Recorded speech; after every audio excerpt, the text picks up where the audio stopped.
মাজারে হামলা করা মানে তো গুন্ডামি করা, এটা কোনো ভালো মানুষের কাজই না। আর গুন্ডারা ভালো মানুষ হবে কোত্থেকে?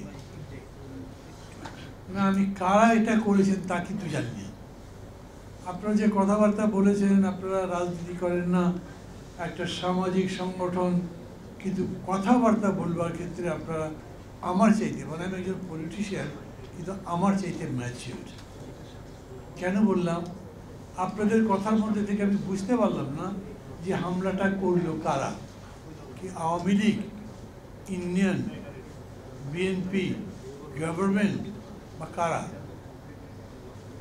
আমি তাত্ত্বিকভাবে এটাও জানি না মাজার নিয়ে যে বিতর্ক, সেই বিতর্কের কোনটা সত্যি, কিংবা আরও যদি স্পষ্ট করে বলি মাজার নিয়ে বিতর্কটা কি।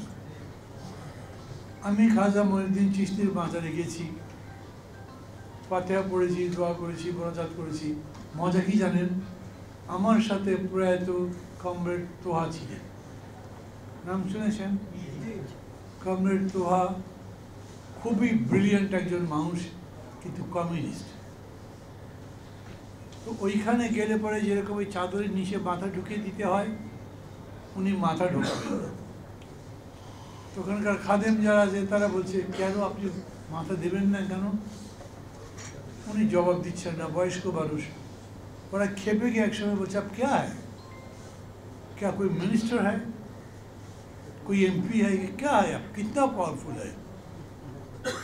তখন कम्युनिस्ट मोहम्मद तोहा बोललेন, हम मुसलमान हैं, कि मुसलमान किसी के सामने सर नहीं झुकाता। এখন আপনাদের সাথে এই আচরণগুলো কারা করছেন?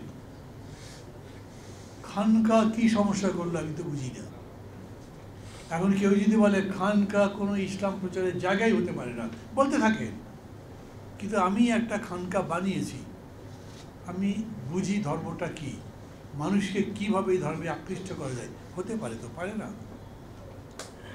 পীর বিশ্বাস করেন না, পীরবাদী আছে তো এরকম।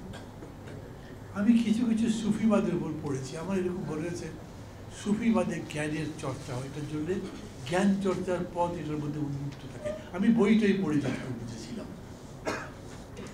কিন্তু আপনি জ্ঞান চর্চার দরজাটাই বন্ধ করে দেবেন, তাহলে ধর্ম তো সত্যি সত্যি প্রতিষ্ঠিত হতে পারবে না। আমি যে গণতন্ত্রের কথা বলছি, সারা দেশ যে গণতন্ত্রের জন্য লড়াই করছে, আপনি যদি সংখ্যা লঘিষ্ঠের কোনো দামি না দেন, তারপরে নিষ্পেষণ চালান, তো সেটা তো ফ্যাসিবাদ হলো, গণতন্ত্র হলো না। গণতন্ত্র মানে প্রত্যেক মানুষের মৌলিক অধিকার স্বীকৃত হতে হবে। এবং সেইভাবে যদি দেখেন, তাহলে আমি মনে করি এই যে মাজারের উপর ইত্যাদি করে হামলা টামলা করা হয়েছে, এগুলো নিশ্চিতভাবেই অন্যায় কাজ হয়েছে এবং তার বিরুদ্ধে সরকারের ব্যবস্থা নেওয়া